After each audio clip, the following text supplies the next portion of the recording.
Just when everything seemed to be going Colorado's way, disaster strikes.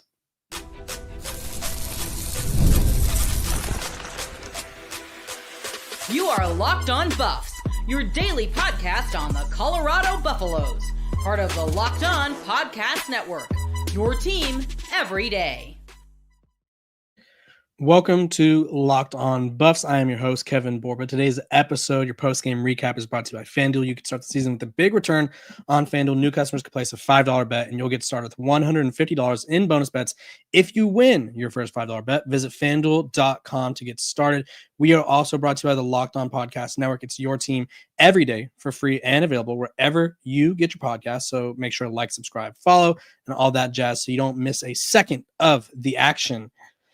Woof. I mean, let's just call it what it is, right? Colorado had a legitimate chance they had a clear path to make the Big 12 title. They had a clear path to the college football playoff. They controlled their destiny. And as Coach Prime said right after the game, I'll read you the quote. I'll play you the quote, to be honest, because I think he said it best.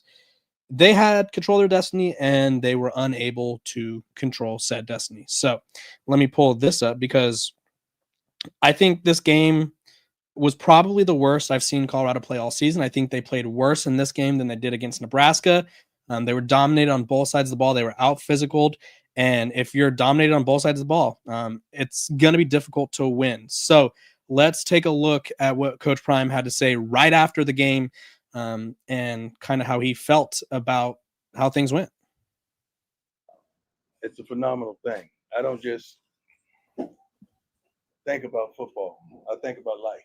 So the message to these young men is if God were to grant you every darn thing you needed in life, all the ability, the thought process, the connections, the visuals, and you don't do nothing with it, that's on you. And that's what we are. We control our own destiny. We fumbled it. Right. So obviously a dejected Deion Sanders there. And I mean, he also went on to say they wanted it more and that's on me. So clearly Coach Prime's calling out the lack of heart. He's calling out the lack of sort of energy that he saw from the team today. And it was just a rough game. Like, let's talk about this is what I talked about on yesterday's show. And I caught a lot of flack. I said, don't overlook Kansas. I said Colorado needs to start fast, and I said Colorado needs to turn this into a game where Jalen Daniels has to beat you with his arm. Myself, and Derek Johnson of Locked On Jayhawks specifically talked about Colorado cannot let this turn into a game where Devin Neal and Jalen Daniels get things going with their legs. And people got upset. People got all riled up, and they said, oh, I hate Colorado. Oh, I don't believe. First of all, I projected Colorado to win out the rest of the season about a month and a half ago, right? I projected them to win by double digits, I think 3 out of the last 4 games. Besides this game, this was the one game I didn't project them to win by double digits. I said they'd win by a touchdown, I think it was, and I said it would come down to the final moments. And so instead, Colorado loses 37-21. They lose by 16 points, and it was just really a really bad showing. They get held scoreless in the first quarter. They get outgained by a bajillion yards. Literally, that's what it felt like, at least. Kansas had 520 yards total offense. Colorado had 308. Colorado was outrushed 331-42. Colorado was also dominated in the time of possession battle, which, I mean, I think we've seen a lot of teams try to do this to Colorado this year, but I think this is the first team to successfully do it, or at least do it at the clip that they did. Kansas, had like a little stutter there. Kansas had the ball for 40 minutes and 11 seconds. Colorado had the ball for under 20 minutes. Kansas did not punt a single time. Kansas went 3 for 3 on field goals. And then third down conversions, which is another key stat. Colorado was 3 of 7. Kansas was 9 of 14. Colorado had 8 penalties for 65 yards. Kansas had 5 for 35. Colorado was 0 for 2 on fourth downs. Kansas was 2 for 2. And Kansas had 30 points in the red zone, and Colorado had 7. So Colorado was unable to prevent Kansas from A, getting off the field, B, from scoring, and C, from really doing anything that they wanted. Kansas did whatever they wanted, and they made history. They became the first team in college football history, an unranked team, to to beat 3 teams in a row, all ranked in the top 25. So what a month for Kansas, right? They beat Iowa State, dominated them 45-36. The game wasn't that close. BYU, they beat them 17-13. The game wasn't even that close. BYU looked terrible. And then they dominate Colorado 37-21. So Kansas is clearly the best sub 500 team in college football. They have one more game on their schedule to make a bowl game, and I wouldn't be shocked if they win that one against Baylor. But yeah, this is disheartening for Colorado. This is a game that, and I'll talk about this a little bit later, Colorado could still make the Big 12 title game. They could still make the college football playoff. I'm prefacing this right now. I'll repeat it. Colorado can still make, now I'm getting the hiccups. They could still make the Big 12 title game. They could still make the playoff. That being said, their path is inherently difficult. Colorado had a clear path to the college football playoff, and not only did they not show up when they needed to, but they basically just rolled over and got blown out, right? This is not how I expected this Colorado team would go into the final week of the season. I honestly thought they'd be winning out at this point. I thought the final 4 or 5 games of the schedule were extremely manageable. And in a Big 12 that's as chaotic as this year's is, who knows what can happen, right? So very unfortunate way for Colorado to go down. Very unfortunate way for them to kind of lose control of their own destiny, like Coach Prime said. But hey, when you don't play well, when you don't show up, that's what happens. I'm going to dive into exactly what went wrong when we come back. This episode of Locked on Buffs is brought to you by our sponsors over at FanDuel. Let me tell you, if you want to get in on the action, FanDuel is a place to do it. Get ready to tackle the NFL action with FanDuel, America's #1 sportsbook.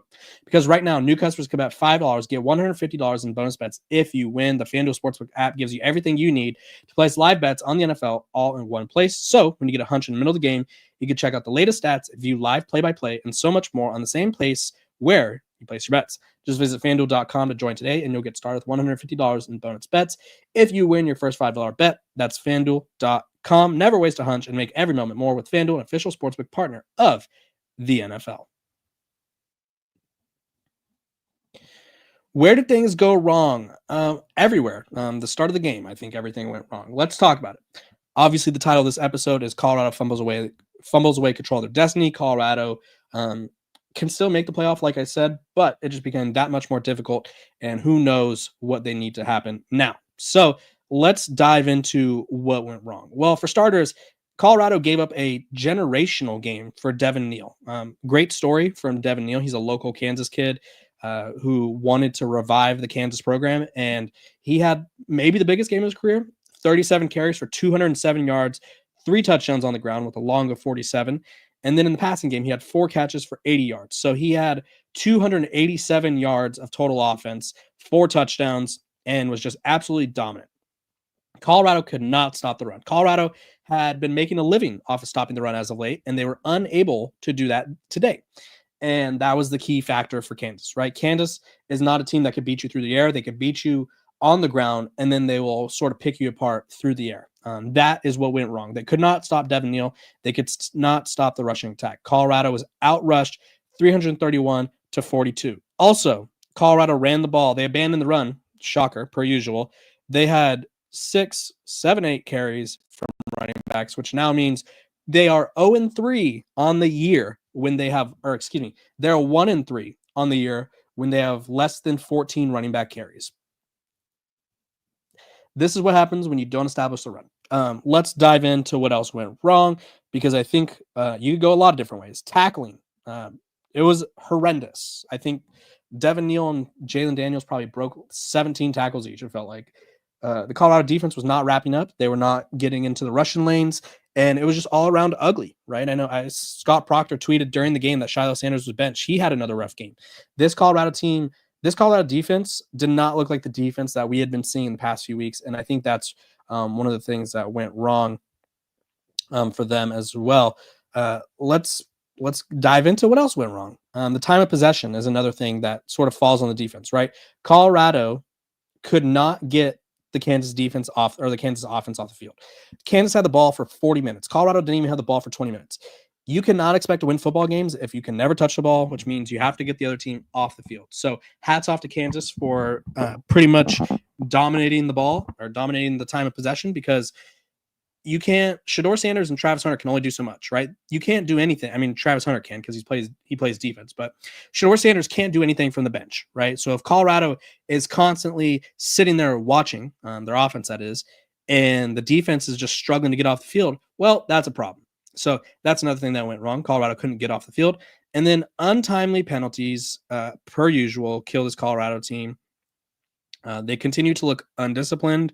They continue to look sort of they just are unable to help themselves out. And I think that really hurts, to say the least. So this Colorado team, I think they'll have some soul searching to do. This was a very, very ugly loss. I think not only did they lose, like it would have been different had they lost by a few points, but they got dominated, right? I think honestly, today, the records, like Kansas looked like the team that was 8-2 fighting for a playoff spot, not Colorado. I know Colorado still is in the mix, and I'm going to get to that, but that was not what I expected from this Colorado team. They didn't show a lot of fight. They didn't show a lot of grit. It felt like they gave up in a way. I feel like that maybe that could be an over exaggeration, but it just did not feel like the same team that we had been seeing. Tough. Yeah, there's no other way to put it.